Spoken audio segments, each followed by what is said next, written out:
everyone! Welcome back to another vlog. So, ang tanong, makukulong ba ako kung hindi ako makabayad sa online loan platform? Parang intro ni, ni Boss Rai, ha? Shoutout nga pala sa'yo, Boss Rai. For today's video, yun yung pag-uusapan natin. Actually, siguro I've made a video about that a couple of times already, but seeing na ang dami pa rin tumatanong ng question na yan sa comment section, so I thought, maybe it's a good time na gumawa tayo ng panibagong video. So, if you think alam nyo na yung sagot, you can skip this video. Pero if isa ka sa mga nagtatanong yan, then please stick around. It's another episode of Utang Talk with Ate Red.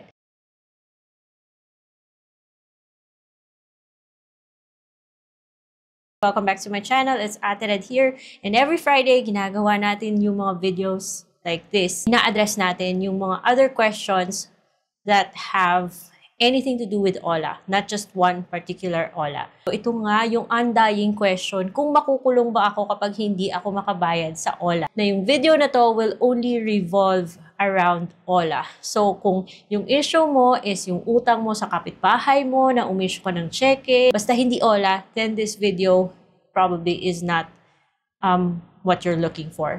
Before we continue, an OLA is an online loan platform or online loan application, yung mga nada-download sa Google Play or sa iOS, di ba? Pag na-download nyo yan, magsasabitan tayo ng ID, mag-fill out ng form. Sorry, yung sa contact lens ko, hindi ko naligpit. So, mag-fill out lang tayo ng form and then maaari tayong pautangin ng mga loan platforms na to.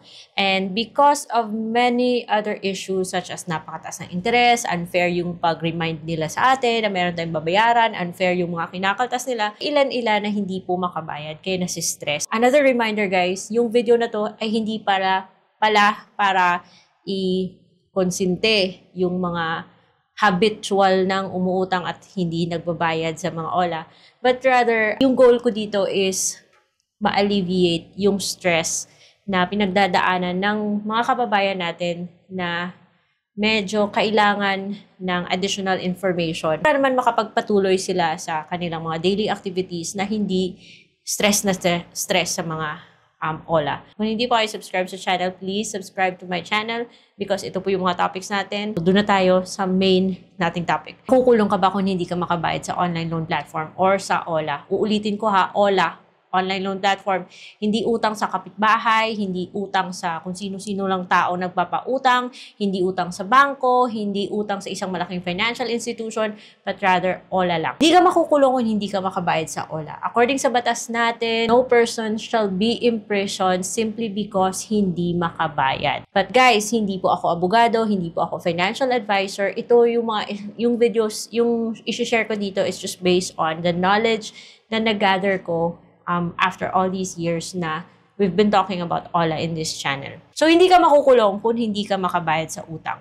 Pero, maaari kang kasuhan or makulong kapag ikay nanloko para makautang. Pero guys, even so, kailangan yan i-prove ng company or online lending app or online lending na ikaw nga ay nangloko. And in order for them to prove that, meron pong process. And that process takes a lot of time on their part and resources. Gagastos po sila ng malaki para mag-undergo ng process para ma-prove na ikaw ay nanloko. Kung gugustuhin nila, pwedeng-pwede guys. Kung mapuprove nila na ikaw ay nanloko. Then again, sa utang na 2,500 or utang na 2,000, pagkatapos sila mismo may mali rin, then mas gugustuhin na lang nila. I'm just speaking from experience mas i-prefer na lang nila na kulitin ka na lang kaysa naman maghanap pa sila ng abogado, mag-process pa sila ng kung ano-ano para lang ma-prove na ikaw ay nangloko. So, hindi ka makukulong kung hindi ka makabayad sa utang mo sa OLA. Pero guys, may consequence because maaari ka nilang tawagan. Kahit na everyday pa, maaari ka nilang i-remind. And kasi, syempre, utang yan eh. So, they will also try their best na makapag-collect kasi naglabas sila ng pera. Pero hindi ka nila pwedeng i-harass. Pag naharas sila at yung loan app ay rehistrado po sa SEC, pwede mo silang isumbong sa SEC. Or pwede kayong lumapit sa NBI Cybercrime or PNP Cybercrime. Yun nga guys, hindi ka man makulong dahil hindi ka makabayad sa utang mo sa OLA, pero meron po yung consequence. Pwede ka nilang tawagan, pwede ka nilang i-text kahit na araw-araw, pero bawal haras ha. Then, kung yung OLA or online lending ay submitting entity sa CIC, then lalabas po to sa credit history mo yung hindi mo pagkakabayad. At because of that, magkakaroon ka ng negative record, which can affect your future online loan applications or loan applications. So guys, as much as possible, dapat pag-isipan po natin bago tayo magpindot-pindot ng kung ano-ano dyan online at umutang. Kasi di man tayo makulong, pero meron po yung consequences na maaari mo na pwede siyang lumabas sa credit history natin or ma-blacklist tayo sa company na kung saan kabilang yung loan app na yan. Or mahirapan lang tayo na ma-approve sa ibang mga online lending. Pero guys, hindi naman yan end of the world kung sakali magkaroon ka ng negative na credit history kasi nafi-fix po yan. Though matagal, it takes time kasi pagkatapos if makabayad ka man, maghihintay ka pa ng 3 taon bago siya actually parang ma-clear or mawala sa record mo. Or kung hindi ka man makabayad, maghihintay ka pa ng matagal na panahon bago siya yung dati mong record is matabunan ng mga bagong record or unti-unti na umangat yung credit score mo. So, hindi po end of the world na hindi makabayad, hindi po end of the world na masira yung credit history. Yun nga lang, fixing that takes time and patience and willpower. So, to summarize guys, hindi ka po makukulong kung hindi ka makabayad sa OLA. So, chill na kayo. Huwag na kayo matakot. Kung ano man yung tinetext nila sa inyo, huwag nyo na yung pansinin. Yung importante is, continue lang kayo sa mga daily stuff na kailangan nyong gawin. Focus on your priorities. Hindi po kayo makukulong. Kukulong lang kayo niyan kung kayo nang loko. So, you know what I mean now, ha? So, ingat-ingat po, guys. And kahit na nanloko kayo, it also takes time for them to prove na nanloko ka nga. So, depende na yun sa OLA kung talagang ipupush nila.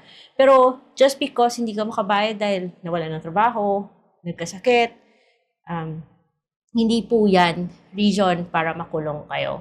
Pero again guys, please be mindful ng mga ganito ha, kasi ang laki pong impact nito sa ating financial decisions in the future. Again, kung hindi pa kayo subscribe sa channel, please continue Again, kung hindi pa kayo subscribe sa channel, please subscribe because ito po yung mga pinag-uusapan natin.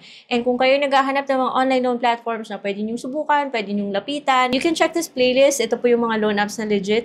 And kung meron kayong mga loan apps na gusto niyong pasilip, of course, let me know. And every Friday, yung mga questions niyo about OLA, I'll do my best para ma-address sila. So that's it for today's video. I'll see you on my next episode. Bye!